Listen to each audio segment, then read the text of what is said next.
Hello everyone, আমার নাম ইমন চন্দ্র দাস। আমি চট্টগ্রামে থাকি এবং চট্টগ্রাম মধ্যে কলেজে পড়াশোনা করছি। আমি আজকে ক্রেমারের নিয়মে সমীকরণ এই দুটিকে সমাধান করব। আমরা এখন এই দুটি সমীকরণ সমাধান করব।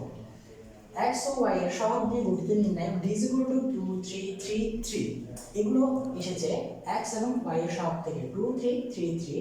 আমরা এগুলো দ্বারা একটি নির্ণয় গঠন করেছি, যেটাকে আমরা d দ্বারা প্রকাশ করেছি। এরপরে x এর পরিবর্তে ধ্রুবপদ দিয়ে গঠিত নির্ণয় dx = 5 3 6 3। এই 5 3 6 3 এসেছে আমাদের প্রথম নির্ণায়ক দেখা গেলে প্রথম নির্ণায়কের দ্বিতীয় কলামে 3 3 রয়েছে, এখানে তা পরিবর্তিত, কিন্তু এখানে প্রথম কলামে যে প্রথম নির্ণায়ক হচ্ছে 2 3 ছিল, তার পরিবর্তিত 5 6, যা এসেছে ধ্রুবপদ থেকে। একইভাবে y এর পরিবর্তে ধ্রুবপদ দিয়ে গঠিত নির্ণায়ক dy = 2 5 3 6, যা পূর্বের নিয়মে y কে উঠিয়ে ধ্রুবপদ দ্বারা একটি গঠিত নির্ণায়ক। এখানে তিনটি নির্ণায়ক রয়েছে d dx dy। এখন আমি এই তিনটি নির্ণায়কের মান নির্ণয় করব। প্রথম d, এখানে এই 2 3 3 3 এগুলো হলো এই d নির্ণায়কের প্রকৃতি।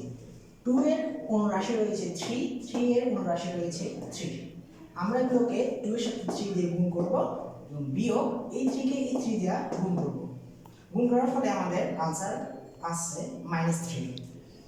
এখন dx এরটা আমরা একইভাবে নির্ণয় করব 5 * 3 - 3 * 6। তো আমাদের आंसर -3। dy এরটা নির্ণয় করতে গেলে আমরা একইভাবে লিখব 2 * 6 - 5 * 3। তো আমাদের आंसर -3। আমরা তিনটি মান পেয়েছি, d নির্ণায়কের মান -3, dx এর -3, dy এর মান পেয়েছি -3। আমরা এখন x এবং y এর মান নির্ণয় করব, যা ছিল আমাদের উদ্দেশ্য। x = dx/d দিলে আমরা x এর মান পাবো এবং y = dy/d দিলে আমরা y এর মান পাবো।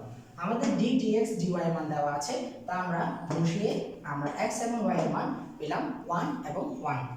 সুতরাং x এবং y এর মান হবে 1, 1। তো আমার উদ্দেশ্য ছিল ক্রেমারের নিয়মে একটি সমীকরণ সমাধান করা, তা আমি তা করেছি। যারা মনোযোগ সহকারে দেখেছেন তাদের সকলকে ধন্যবাদ।